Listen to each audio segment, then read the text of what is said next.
প্রিয় মমতা দিদি, আমার এই খোলা চিঠি কিন্তু আপনাকে কোনোভাবেই আঘাত দেওয়ার জন্য নয়, হতাশায় লিখলাম। আপনার মনে আছে নিশ্চয়ই, একদিন আপনি সারা বঙ্গবাসীর নয়নের মণি হয়ে উঠেছিলেন আপনার কাজের গুণেই, এবং আমারও নয়নের মণি ছিলেন।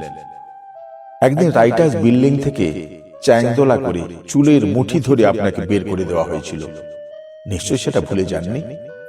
রক্তাক্ত শরীরে, ক্লান্ত মনেও সেদিন আপনি কিন্তু ভেঙে পড়েননি, বরং বাঘের গর্জনে পুনরায় উঠে দাঁড়িয়েছিলেন, ঝাঁপিয়ে পড়েছিলেন নতুন উদ্যম নিয়ে, শত্রুর মোকাবিলার প্রতিজ্ঞা নিয়ে।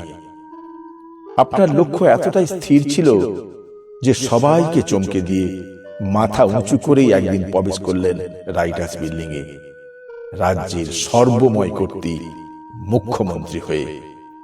গর্বে সেদিন ভরে উঠেছিল বুক। আপনি হয়ে উঠেছিলেন সবার আইডল, সবার নয়নের মণি, আমাদের সবার পরিত্রাতা, মমতাময়ী মমতা দিদি। আপনাকে নিয়ে আমি নিজেও বেশ কয়েকটি কবিতা লিখেছিলাম গর্বের সাথে। তার মধ্যে আমার ত্রিনয়ন কাব্যগ্রন্থের একটি কবিতা ছিল দেবদূত। অনেকগুলো জায়গায় এই কবিতা আবৃত্তি হয়েছে। আপনাকে মুখ্যমন্ত্রী হিসাবে পেয়ে ধন্য হয়েছিলাম আমরা। সবাই খুঁজে পেয়েছিলাম নতুন করে শান্তিতে বাঁচার সাহস। মুখ্যমন্ত্রী হওয়ার পরেই আচমকা পৌঁছে গেছেন হাসপাতালে, দেখেছেন সেখানকার পরিস্থিতি। যেখানে অন্যায় সেখানে আপনি। বাংলার যেন নবজন্ম হয়েছিল সেদিন।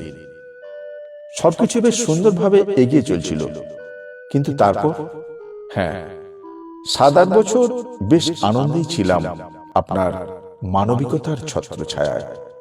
কিন্তু সুখ বেশি দিন স্থায়ী হলো না। ক্রমেই লোভী হয়ে উঠল আপনার মন্ত্রিসভার সদস্যগণ। আপনার আগের বিক্রমও যেন ধীরে ধীরে ম্লান হতে লাগলো। অন্যায়কারীদের বিরুদ্ধে আপনি আগের মতো কঠোর হতে পারলেন না। তাদেরকে শাস্তি না দিয়ে প্রশ্রয় দিতে লাগলেন।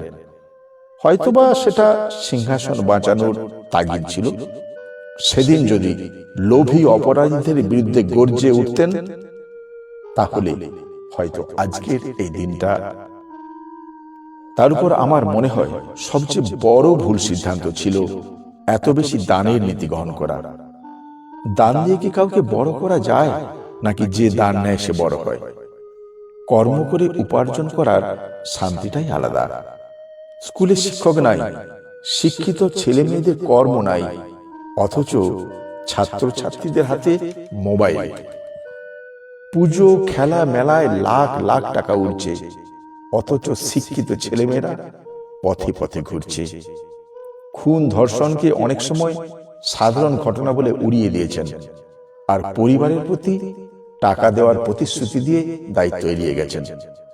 তার উপর শেষের দিকে এমন কিছু বক্তব্য রেখেছেন যেগুলো ভীষণ অরুচিকর এবং হাস্যস্কর বটে। যেমন চমড়ির ব্যবসা করতে বলেছেন, কাশফুলকে কাজে লাগাতে বলেছেন। এসব বলে মানুষকে হাসিয়েছেন মাত্র। ছাত্রছাত্রীদের জন্য বিভিন্ন সাথীর ব্যবস্থা করলেও শিক্ষক নিয়োগ না করে দানের খেলায় মেতেছেন। শিক্ষিতদের যদি মর্যাদা দেওয়ার কথা ভাবতেন, তাদের কর্মের কথা ভাবতেন, তাহলে হয়তো আজকের এই ব্যথা ভরা আপনার মুখটা দেখতে হতো না আমাদের। যা হবার তা তো হয়ে গেছে। তবু বলি, আপনি ভালো থাকুন, এটা অবশ্যই কামনা করি। নমস্কার।